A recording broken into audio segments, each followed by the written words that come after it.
So the things we're going to discuss first, what is classification, to introduce the actual type of problems that these techniques could solve. We're going to talk about the most important techniques, and here's a list of them: the k-nearest neighbor, the linear discriminant analysis, the classification trees, the support vector machines, and the neural networks. And we're gonna try all of them in R, but this is gonna be in the next episode or the following video that is probably published by now, so you can just go ahead and watch that after you watch this one. But in this video, we're gonna give a teaser of the results that we are expecting to get from each method by using R. So what is a classification problem? A classification problem is a problem with a categorical response variable. So we have a bunch of explanatory variables. It could be 2, 3, 4, hundreds of thousands, like in big data. And the idea is to get an outcome of a certain category. So the idea is that the outcome would tell me if my new observation falls in category 1, 2, 3, or in the example you see here, it's either green or red. And usually the outcome is not ordinal. So categorical variables usually are either nominal or ordinal. Nominal are the ones that don't have a specific order or rank. So for example, if we're talking about color of eye, for example, color of the eye, it could be blue, it could be dark brown, it could be green, and there's no specific kind of order for these, as in what is better. It's not first, second, third, it's 1, 2, 3. So this is the common type of a classification problem. You're given an observation and you're asking the machine what is the category or the most probable category for this machine. We call them classes, and hence classification. So it could be 3 classes. It's not necessarily a binary classification. It's in 2 classes. It could be 3, it could be 4, or it could be G number of classes. The problem structure is usually a categorical outcome variable, and it starts with labeled training data. So usually the classification problems fall under supervised learning, because you start with labeled data where you know the categories. So for example, here you see that we know the yellow points, we know the orange points, we know the red points, but you're given a new point and you're asked to classify what color or what class does it fall under. And the covariates, the x1, the x2 here, or the x1, x1000, x hundreds of thousands, could be of any type. So they don't have to be categorical, similar to the outcome variable. They can be continuous, they can be categorical, they can be binary, they can be of any type of random variable or variable. So this is a structure of such a problem. Now let's, just to make things a little more intuitive and interesting, let's say we're trying to kind of predict restaurants' cuisine from the number of dishes on the menu and the amount of spice being bought per month or per week or whenever these restaurants kind of secure their supply. So I just have data points scattered randomly, so it doesn't have much to do with the actual amount of spice or number of dishes in any cuisine. But let's say that we are trying to predict one of 7 cuisines, and every cuisine is represented in our label data as a color. So for example, if the dish is Chinese, our training data shows a certain distribution of the number of dishes and the amount of spice being bought. If it's Indian, we expect a certain number of dishes and a certain amount of spice. So here the observations are actually are supposed to be actual restaurants. They're not, but basically imagine if they are actual restaurants, and we have the number of dishes on their menu, and we have the invoices for the amount of spice that is being bought every year. So we want to classify the new observation. Let's say it had 20 dishes and it bought 5 kilos of spices per week. And we don't know where does it fall. So the covariates can be of any type. So as you see here, the number of dishes is discrete. You can either have 1 or 2 or 3 or 10 or 20. You cannot have 1.5 dishes in your menu. So the dishes is discrete. The amount of spice is continuous, because you can buy 1 kilo, 1.5, 2.3, whatever amount of spice you need. You can buy it as a continuous variable.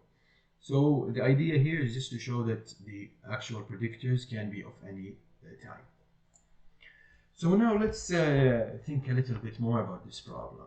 So if I want to actually solve this problem, first I have to do something called data splitting, because I'm not going to train my model on my data and then go and publish my model and try to predict things. First I want to be able to test my model to know if it works well, or if it can be tuned, or it can be better enhanced. So usually in a supervised learning problem or classification problem specifically, you would split your data. So you would take some of your data, actually most of your data, to be your training sample, where you will build your model on this training sample, and the rest would be your test sample.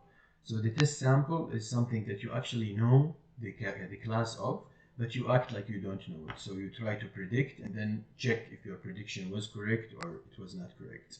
Many times in such problems we also have a validation set.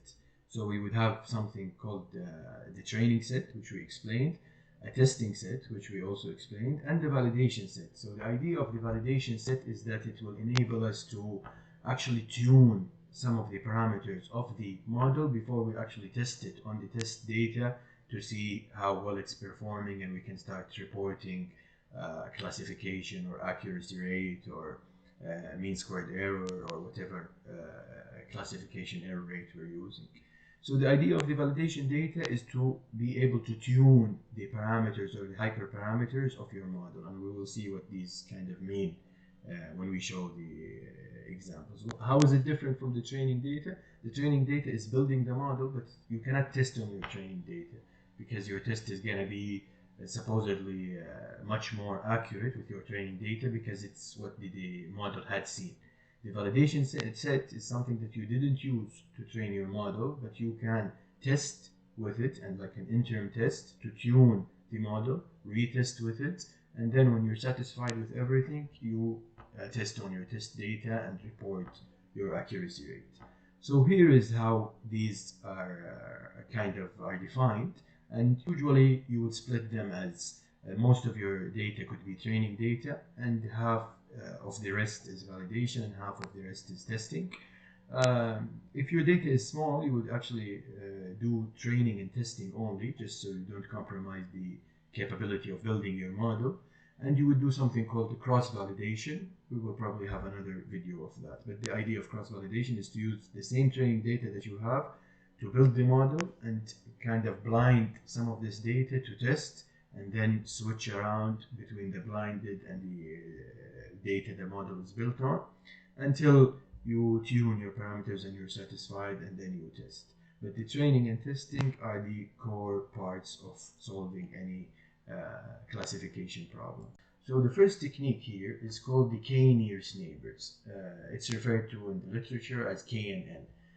K-nearest neighbors is perhaps the most intuitive technique. Like, I imagine if I bring a 9-year-old kid and I ask them to classify this black dot over here, they would directly say it's probably green. And the way you would imagine their kind of logic did it, it's basically it looked at its neighborhood and it found that the neighborhood is green. So it probably looked at the nearest point. So for this example here, for example, it's 5, and it looked at the 5 nearest points and it found that the 5 nearest points are green. And hence it's only logical to say it's probably green. But at some points, especially in the areas where we have crowded different colors, so what would you classify this black point? You can probably say it could be red because there's a bunch of red points here. If you were talking about one nearest neighbor, it probably would be green. If you're talking about more nearest neighbors, so for 3 nearest neighbors, it's going to be classified as red. If it's for 5 nearest neighbors, probably still red if I'm calculating these distances correctly. And if it's for 7 nearest neighbors, it's probably still red. But if I start going with more nearest neighbors approach, as k is larger, I'm going to start getting kind of maybe not the most intuitive that you would do from your visual calculation. So the idea of k nearest neighbors is define k, set a number k that you feel is optimal, and this is done with the validation data. And then for every new measurement or every new observation, start measuring who is the closest k neighbors, and then it's by majority voting. So if most of the neighbors are from class 1, it's probably class 1. If most are from class 2, it's probably class 2.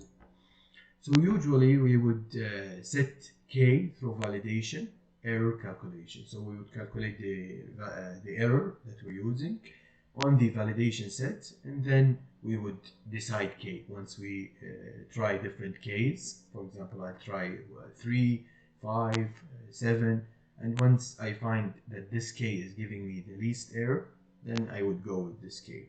So for binary classification, probably it's a good idea to set k to be odd to avoid ties, but you cannot avoid ties if you had 3 or 4 classes. So instead of the green and red points here, you had yellow, blue, orange.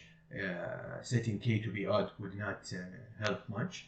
So usually we would go by the majority, and if there are ties between the highest voting neighbors, we would pick any, because as statisticians, once we have equal probabilities, any would probably work. You can imagine that if my k is very small, my actual decision boundary would be too wiggly. But what I mean here by wiggly, imagine if I'm going with one nearest neighbor. So one nearest neighbor, if I'm on just by this tip, it's going to be green. If I'm on this tip, just like by a single bit, it's going to be red. So my actual boundary is going to be very wiggly between the classes. But if I'm going with a higher k, it's going to be smooth, because, for example, if I go with k equal 3, this point over here where I have my cursor hovering, it would still be red. This point here is probably going to be still red, maybe green. But the idea is that the boundary is going to be a lot smoother with larger k. The wiggly boundary is not necessarily a bad thing, but it is usually, it represents overfitting. So it represents the logic, the human logic that, okay, no, this black point is probably green, because green is the closest thing to it. But if you're given this problem with a bunch of new observations, it could be probably red, because it looks like the boundary is actually happening somewhere over here. So one nearest neighbor is always going to be wiggly. Larger k is a smoother boundary. So we've talked a lot about distance between points, but what is distance between points? As you can imagine, here we have x1 and x2. So if these x1 and x2 were continuous, we could use the Euclidean distance. Nothing big, no big deal. Euclidean distance is just the distance that you would calculate between any 2 points on a 2D plot. The weighted Euclidean distance, think about a situation where some of your variables are more important than others.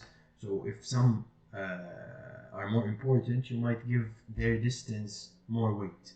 So for example, if we had x here is more important, the points that are closer on the horizontal axis are given more weight than a point that is close, but it's on the vertical axis. So you can argue for something like this. The Mahalanobis distance is something that we measure the distance from the mean of the data. So if my data is the point that is on the mean of the data is going to have a 0 distance, and as I go far from the mean, the distance is going to increase. The max distance is going to imagine a situation where we don't have only 2 covariates, we have 10. So the max distance is going to find the furthest point, whether it's the 9th covariate or the 8th covariate, and it's going to say, because of that point, I'm assuming the distance between this observation and this observation is far. The Jacquard distance is something that we use for binary variables, because if you imagine, you can imagine if my variable is 0 and 1, the distance calculation is going to be weird, because some of the points are going to be 0, some of the points are going to be 1. So is the distance 1, or is it like an index? So you can look up Jacquard index. But the idea here in k-nearest neighbor, find the distance measure, set k, and shoot. Start training your model. So for each point, we look at the k nearest labeled points to it and try to predict the class of this point based on the majority of classes of neighboring points.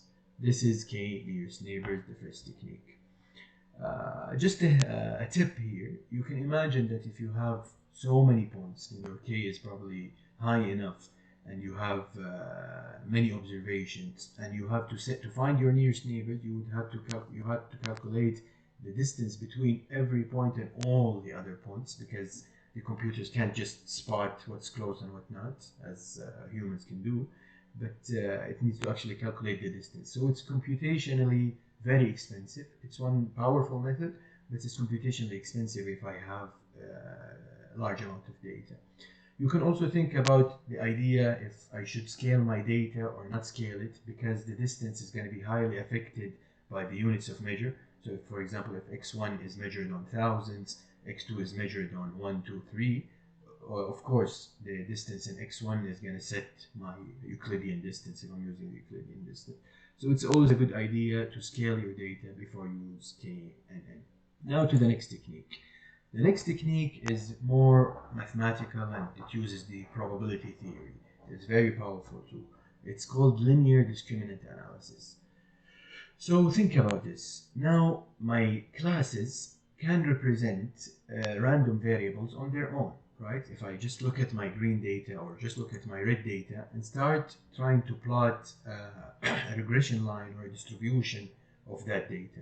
So we can see here that most of the green are falling around this regression line. If I were to do a regression line, it would probably be somewhere around here, maybe not exact, but the idea is to find the most fitting regression line for the data for both classes. So now I have the line for the red data and I have the line for the green data.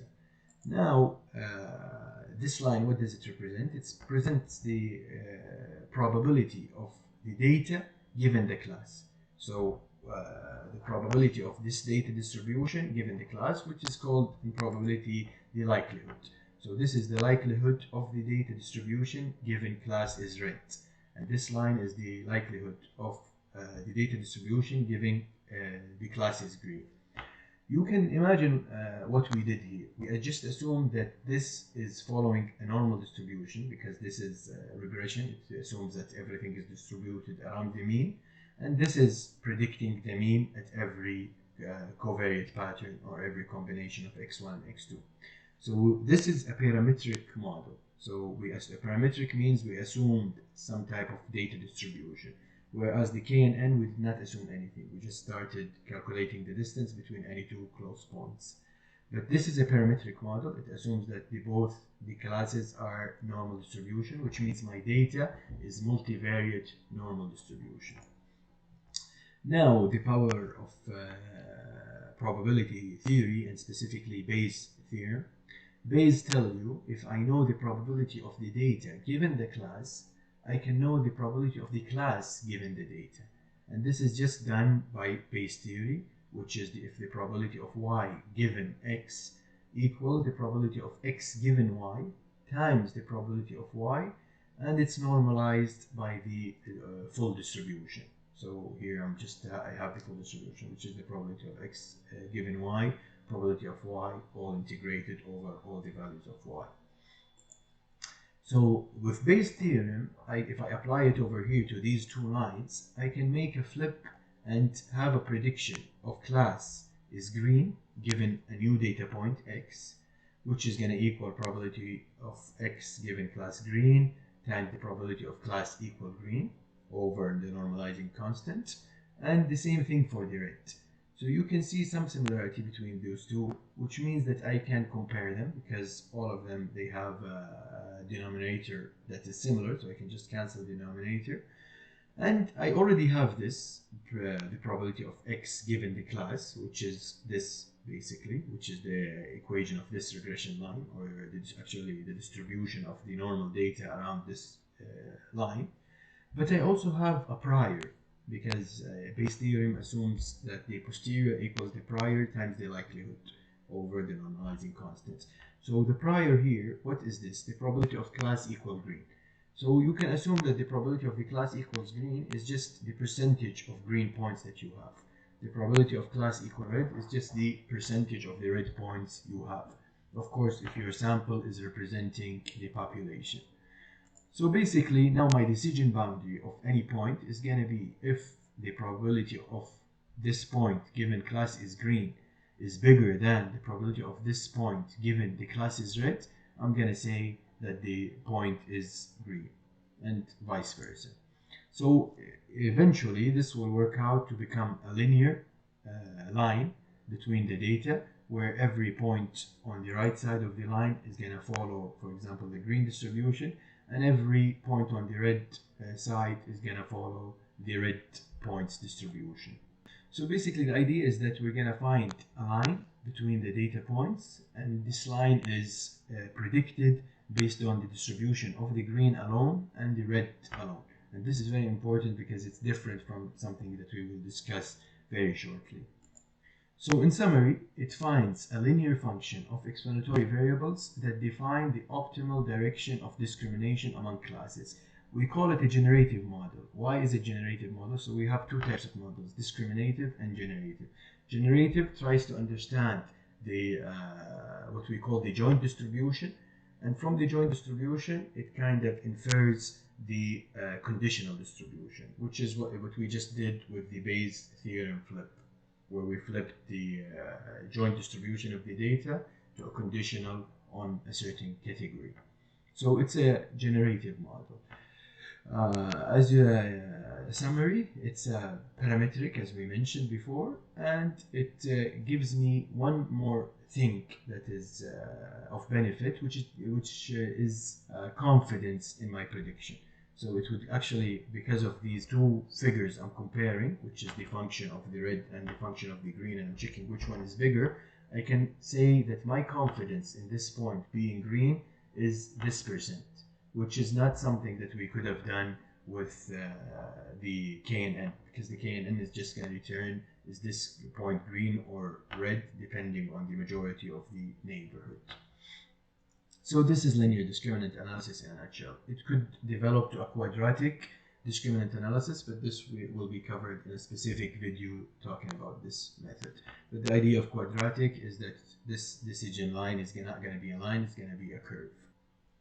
Now, classification trees. Classification trees are perhaps one of the most easy methods to interpret once we have the decision tree built. It's probably very difficult to actually build a tree, and it requires a lot of computational power just to find the best way to split the data.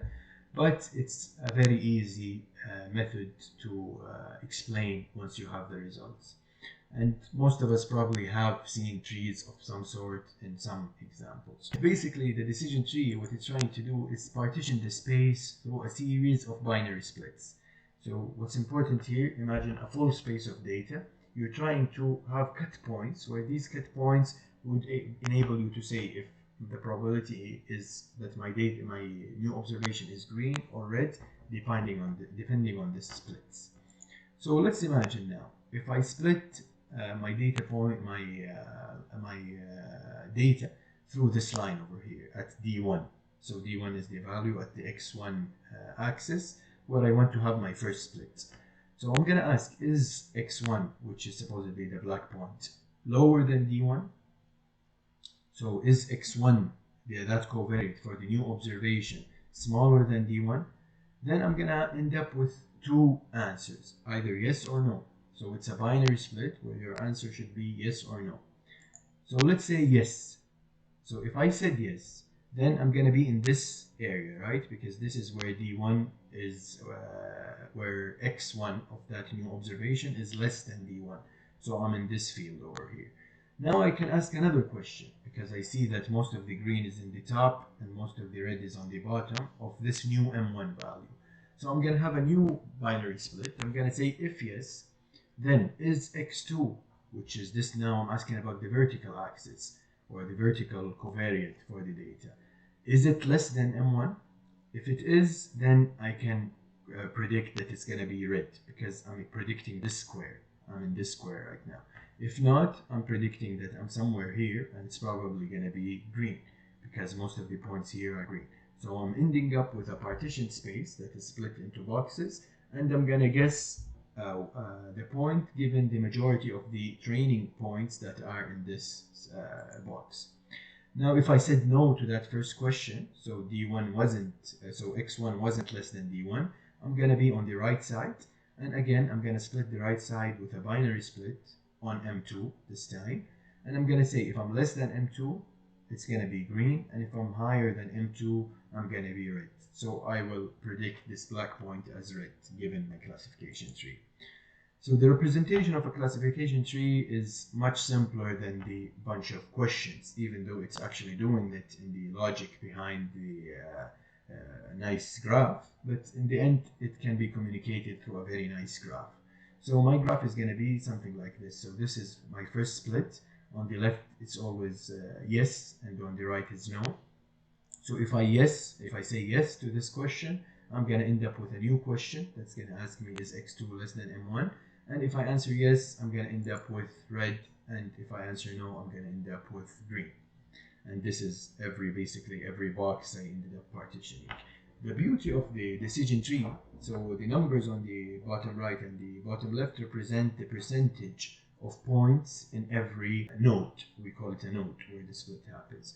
So the initial or the root node is where I didn't have any splits. So I had my full data. My full data had 24 observations. Of these 24 observations, 13 were green and 11 were red. So actually this box should have been light green because the 13 points are green. Now I asked about when I asked my second question, which is x1 less than d1? So if yes, I'm going to be on the left side, and on the left side, fully, without the split, I have 13 points. 7 of them are red, and 7 including this point, and 6 of them are green. So the probability, if I end up in this box, I'm leaning a little more towards the red, so I can predict red. But the real prediction of data happens at my terminal nodes, or at my leaf nodes. And my leaf nodes represent these partitions. So for example, when I reach this situation, which is this box, I have 4 points that are red out of 4. So I would predict this black observation to be red. If I ended up in this box, which is this one, I have 7 points that are all green. So I would predict the final point to be green. If I ended up in this box, I have 6 points that are green, 1 point that is red.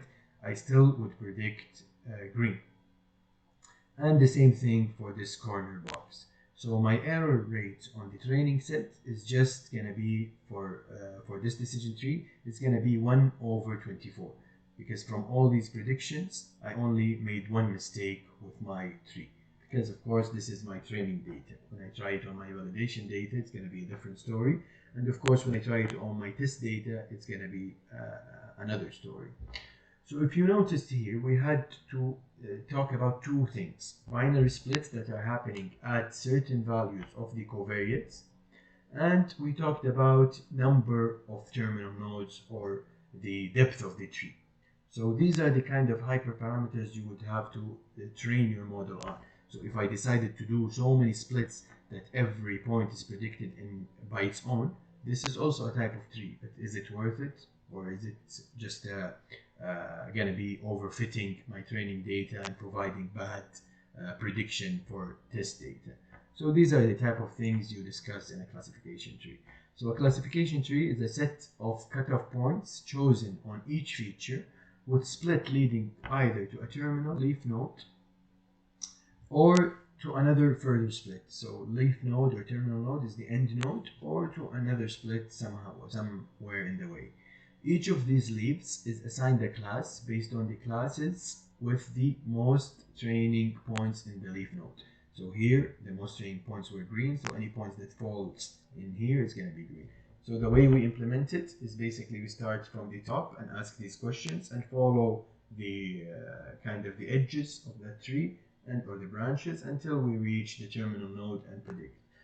Classification trees are good to deal with data with missing covariates. So let's say I have hundreds of thousands of new observations. Some of them are missing some covariates. I can still make a good prediction with a classification tree, because even if my point where I want to cut is a covariate value is missing, and it is what I will use, I can just predict with the actual prediction value on that node. Because as we have seen, also these interim nodes have a predictive capability with a certain percentage. Classification trees can work with any covariate type, so my splits can be on continuous, it can be on binary, it can be on categorical, so I can just split and say if the data falls here, go to this split, and so on. So classification trees are explained, easy to interpret, and they usually provide a decent prediction value, maybe less than some of these other more complex models, but they are also decent. To enhance the decision trees, there are a bunch of other methods. We call them bagging and random forests. The idea of these methods is just to have a bunch of trees, and every tree is going to make its own prediction on the new observation, and I'm going to average these predictions. And given the average of these predictions, I can say that I have this much confidence that this point is red, for example. But this is going to be covered on a video on trees specifically. The fourth technique is support vector machines. So support vector machines at the beginning might be a little similar to LDA, or the linear discriminant analysis, but in heart it's very different. So support vector machine is different from linear discriminant analysis. It's not paying any attention to the distribution of my original data. So as we remember in LDA, and this is probably something that you might have been confused about in some of the courses if you have taken any, and you feel that they end up with almost the same decision boundary, but the idea that they do it is different. So the first one, just to recap, it figured out the distribution of the green, it figured out the distribution of red, and then it compared using Bayes' theorem prior to the likelihood to get the probability of the posterior. Now this one is doing it in a very intuitive way. Let's imagine someone said, I don't want to do Bayes' theorem, I don't want to do so many calculations, I don't want to assume priors, I don't want to assume a probability of green in the population, I just want to fit a line. That's it. And this is what support vector machine does. Support vector machines try to fit a line that separates the data well, and then predict using this line. But now the important question comes, which line should I use? So all of these lines kind of split the data, right? But which line would you use? Maybe someone could argue that this line is good, it's kind of over here. But I would tell them that no, this line seems a little too close to the red, that it would make a mistake easily if a point was here, because it would predict it as green where it should be probably red. What about this line? It would do the same, it's too close to the green. What about this line? Is the tilt okay? Is the intersection or the bias okay? So these are the type of hyperparameters we need to set for a support vector machine. So the support vector machine, where does the name come from? The name comes from defining the points from both classes that are closest to each other and forgetting about all the other points. So now imagine where the biggest mistakes could happen is where the green and red are too close to each other, which is probably these 3 points. So these 3 points are called my support vectors, because imagine they are supporting a wall between the 2 classes where every other point is just chilling. So this red point is, it can move here, it can move there, it will not change anything about this line. What will change this line is only these points that are on the closest edge to each other, because they are the ones that want to keep their identity so mistakes don't happen. So these are called support vectors. And why are they vectors? They're support points, I would say. But vectors because they would end up having a vector that pushes a line that we will see in a second. So imagine this line now. This line is being supported by these points. If I remove this point, what's going to happen to my line? Directly, it's going to be a vertical line between splitting those 2 points. So these points are kind of, every point is pushing somehow to make this line hold in that specific way. And they're pushing with the same kind of distance. So the idea here is that this line should not be leaning closer towards the red nor towards the green. It should be somewhere that is in the midpoint between these points that are close to each other. So these yellow vectors are the margins. So they are the margins between the hyperplane, as we call it here, because it cuts the data distribution, and they are supporting it through a vector on opposite sides. And this vector is called the maximal margin hyperplane, or this separation is called the maximal margin hyperplane, while these points are the support vectors that are supporting through a specific margin between them and this line. Very nice. Now we have a line that kind of splits the data. Any point on the right would be green, any point on the left would be red. How do you find this line? It looks so easy, but the mathematics behind it is a little complex. But now in the 2D case, let's imagine this. So what do we know about a line? A line has a specific equation. It has a certain kind of linear combination of x1 and x2, and it has a bias, which is what if x1 and x2 were 0, where is this line going to be? It's going to be somewhere cutting x2 in a certain point. So this is a normal equation of a 2D hyperplane. If it was p-dimensional, because remember, even though our examples are only in x1 and x2, you could have tens or 20s or thousands of covariates. So it's basically the transpose of w, which is the vector of weights, times x, which could be x1, x2, x3, x4, x5. It's just like a vector matrix notation, plus a matrix of constants equals 0. So this is my p-dimensional hyperplane. So now I have an equation. What I need to do is to start solving for the w's and b's, basically, to define this hyperplane. Once I have this, it's easy, because any point on the right is going to have a specific sign, either plus or minus. Any point on the left is going to have another sign, either plus or minus. So these two areas will have different signs, and these different signs will just help me predict any new point, because any new point I'm given will have a value for the new covariate on x1 and x2.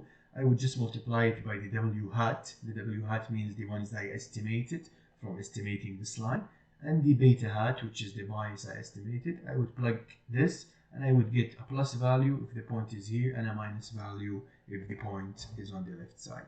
So this is how support vector machine works. It's a discriminative model. You remember we said generative about the LDA because it was predicting the joint, and then from the joint it was the joint distribution of the red and the green, and then from that it was kind of inferring through Bayes' theorem the conditional distribution. This one is trying to find the conditional directly, which is basically separating the data directly through a line. In summary, it directly tries to fit a line, linear in our case, but it could be nonlinear through kernelization, and we will discuss this in another video. But as a classification rule, by maximizing the margin of separation, which is these yellow arrows that we have seen between the two classes, to find the maximal margin hyperplane. The fitted hyperplane splits the observations on two classes in separate regions with outcome of +1 or -1 for each region. Now to the big hot neural network. So neural network is the cool guy between these five, and it's like this because it's showing a lot of promising results in artificial intelligence and in machine learning. But in the end, it's an algorithm like all the others. But the beauty of neural networks is that you can make it as complicated as you need to start understanding features that we cannot just intuitively tell. So I would argue that the four methods we learned before were intuitive. This one is not too intuitive. It's just a bunch of calculations that somehow give me a number in the end, and I try to tune my parameters on this until this number in the end start making a good prediction or a good sense. So what is a neural network? The neural network has an input layer. The input layer is the x1 and x2 in our case, but it could be all the covariates. And the output layer has the outcome variable, which we said is a categorical variable. It could have 0, 1, 2, 3, 4, or the Chinese restaurant and the Indian restaurant and the Middle Eastern. But in our case, it's either 0 or 1. Let's say 1 is green, 0 is red. So this is the nodes of a network. Now, if you think about the regular regression, or even the line that we have seen in the hyperplane or any equation of a line, it's basically multiplying every variable by a certain weight and adding a bias, and this equation is becoming the outcome of that linear regression or of that kind of model. So let's say the class here is a function, this phi here is a function of w1 times x1 plus w2 times x2 plus a certain bias. So this is our most basic neural network with no hidden layers, nothing in the middle as you see. And this represents, if this function phi was logistic, it represents logistic regression. If this function phi was linear function, it's just a linear regression. And by linear, we mean phi t equal t. By logistic, phi t equal 1 over 1 plus exponential of minus xt. But this is a topic for regression. But basically, the beauty of neural networks is that they can even do linear or logistic regression simply by just fitting a neural network with certain hyperparameters. But this is not the real neural network. The real neural networks is once you start adding hidden layers. So now, if you remember, we didn't have this before. So now what if we add one hidden layer with a hidden node? And instead of making our calculations here, the ones we did previously, the end of the story, let's make this calculation the beginning of a new phase of the story. And now we take this outcome and multiply it by a certain weight and add a certain bias. You might be thinking, this is just complicating things. Why do I need to do this? Well, the idea of adding a hidden layer with hidden nodes allows you to understand or to model non-obvious relationships in the data. So, and it enables you to add any type of boundary. So my boundary could be something that is very wiggly, my boundary could be something very smooth, my boundary could be very odd like a star shape, and all of this can be done within a neural network. So now, as we did before, the outcome is going to be a function of w3 times h1 plus bias 2. Now h1 is actually a function of w2 times x2, w1 times x1 plus bias. So you can see the equation is growing with only one node in the hidden layer. When we have two nodes, try to write the equation by yourself and look how complicated it gets with two nodes only. And now you see a lot of bias, 1, bias 2, bias 3, w1, w2, w3, w4. All of these parameters are not given to you. So the machine has to kind of tune these things. You think about it like the Enigma machine. If you've watched the Imitation Game, it's a good movie. So if you remember these dials moving around, it was tuning to predict something. So this is what's happening here. You have to tune W1, W2, bias 1, bias 2, bias 3, W3, W4, until your results here start becoming sensible and providing good prediction of your labeled points, so you can try them on your training set. And as we said before, you do this dial setting or the tuning by the validation set. But even this, if I do my W1 and biases, I set them, I still have to make decisions about how many hidden layers I have. I still have to make decisions about the activation functions. Is it linear? Is it sigmoid? Is it softmax? Is it so many types of functions that I can apply to this linear combination of the data. So as you can imagine, the much I grow with the number of points, the more my complication of calculation is going to be, but the more flexible I can fit a model. I can even do layers instead of one layer, so these can be feeding into another layer. This can be connected to all the points or connected to some of the nodes, sorry. So you can do so much parameter tuning for your neural networks. So you have to think about all of these things. How many hidden layers I use, how many hidden nodes I use, how to set the weights and biases, what activation functions should I use. So for the hidden layers, hidden nodes, usually it's set by previous knowledge or expert knowledge. You would try a bunch, but you wouldn't try something very extreme, because we're always, as statisticians, we're trying to model the data with as simple of a model as possible. So simple models are usually the most beautiful models.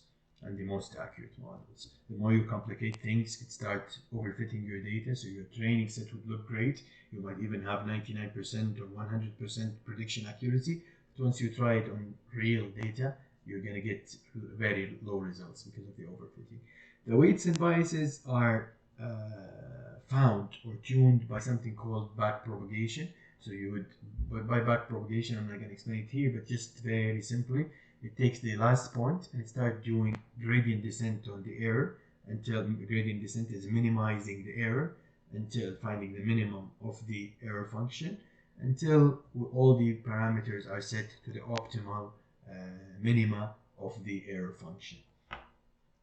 And you have to set your activation function. So for example, something that we would know if our outcome was linear or continuous variable, we can have a linear activation function. If our outcome was binary 0 or 1, we can have a logistic activation function on the output variable. You also have to set the hidden nodes activation functions. And in summary, it's a layer of nodes with two non-hidden layers, and everything else in the middle is hidden. The non-hidden are the input and the output layers, which have the predictors 1, 2, 3, x1, x1, x2, x3, x4, the response variable, and they're connected to every node is connected to the previous nodes and the following layer nodes, transmitting combinations of receipt signals, which are these calculations that we have seen.